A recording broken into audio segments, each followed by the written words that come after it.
इस क्वेश्चन में क्या कह रहा है, an object A is moving with 10 metre per second and B is moving with 5 metre per second in the same direction of positive x-axis. A is 100 meter behind B as shown. Find time taken by A to meet B. Object A जो है B से 100 metre के बीच की distance पर है। मान लो object A और object B के बीच में जो 100 मीटर की डिस्टेंस है वो गिवन है। A जो है 10 मीटर पर सेकंड की वेलोसिटी से मूव कर रहा है और B जो है 5 मीटर पर सेकंड की वेलोसिटी से मूव कर रहा है। अब ये बोल रहा है कि A जो है B को कब पकड़ लेगा या A जो है B को कब मिलेगा। तो इस केस में हम रिलेटिव वेलोसिटी का कॉन्सेप्ट यूज करेंगे, रिलेटिव वेलोसिटी का कॉन्सेप्ट यूज करेंगे। जैसा कि आपको पता है रिलेटिव वेलोसिटी के कॉन्सेप्ट में हम इस तरह से लिखते हैं V A B, that is velocity of A with respect to B. तो this is the velocity of A and minus V B. तो जब हम वेक्टर फॉर्म में इसको देखते हैं, b को हम क्या कर लेते हैं, रेस्ट में मान लेते हैं। और रेस्ट में मानने के लिए हम क्या करेंगे, b को जीरो, b की जो वेलोसिटी है उसको जीरो कर देंगे। अब हम b की वेलोसिटी को जीरो करने वाले हैं, ध्यान से देखेंगे। तो जैसे b की वेलोसिटी 5 मीटर पर सेकेंड किस डायरेक्शन में है, राइट डायरेक्शन में। तो हम क्या करेंगे, b को की वेलोसिटी को अगर जीरो करना है तो मुझे बिल्कुल सेम वेलोसिटी लेनी है लेकिन अपोजिट डायरेक्शन में। तो भाई 5 ये है, 5 ये नेगेटिव है, वह एक पॉजिटिव एक नेगेटिव, तो दोनों कैंसिल कर देंगे एक दूसरे को। तो b किस में आ जाएगा, रेस्ट में। क्लियर है। तो वेलोसिटी ऑफ b जो है अब जीरो हो गई और जो b है रेस्ट में आ गया।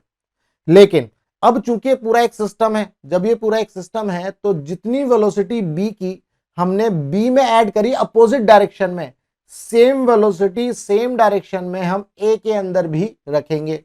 तो a के अंदर जब हम ये वेलोसिटी रखेंगे तो ये है हमारी 5 मीटर पर सेकेंड और a तो हमारा 10 मीटर पर सेकेंड की वेलोसिटी से मूव कर ही रहा है।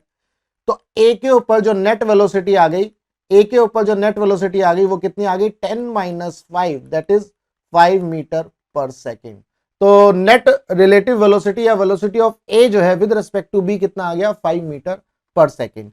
अब velocity of a with respect to b ये किसके इक्वल हो गया भाई, इन दोनों के बीच में जो डिस्टेंस है that is called the relative distance या रिलेटिव डिस्प्लेसमेंट। तो हम एस रिलेटिव लिख लेते हैं, एस रिलेटिव अपॉन में टाइम। तो अब बी तो रेस्ट में है, ए जो है कितनी डिस्टेंस पर है, 100 मीटर की डिस्टेंस पर। तो ए जो है 100 मीटर की डिस्टेंस पर है और दोनों, या फिर ऐसा बोल सकते हैं दोनों के बीच में जो डिस्प्लेसमेंट है वो 100 मीटर है, that is called relative displacement.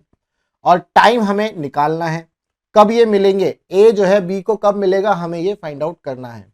तो टी निकाल लेंगे यहां से, टी कितना आ जाएगा, 100 अपॉन में velocity of A with respect to B हमारे पास आया 5, तो 5 से ये कैंसिल हो जाएगा तो ये आ गया 20। दैट मीन्स 20 सेकेंड में ए जो है बी को मिल जाएगा। तो क्वेश्चन नंबर 2 का जो ऑप्शन नंबर 3 है वो हमारा करेक्ट है। उम्मीद करता हूं आपको इस क्वेश्चन का जो कॉन्सेप्ट है वो समझ में आ गया।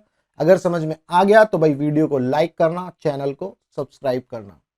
अगर आपको फिजिक्स में कोई भी डाउट है, किसी कॉन्सेप्ट में, किसी क्वेश्चन में, तो आप मुझे व्हाट्सएप कर सकते हैं, मैंने व्हाट्सएप नंबर यहां पर दिया हुआ है। आप टेलीग्राम पर ग्रुप भी ज्वाइन कर सकते हैं, फिजिक्स बाय विजय एकेडमी, वहां पर भी आप अपना डाउट पोस्ट कर सकते हैं। अगर आपको इसका पीडीएफ चाहिए, ये भी जो मैं, ये सभी जो कुछ मैं लिख रहा हूं यहां पर, ये आपको पीडीएफ फॉर्म में चाहिए तो आप वेबसाइट विजिट कर सकते हैं www.vijayacademy.in।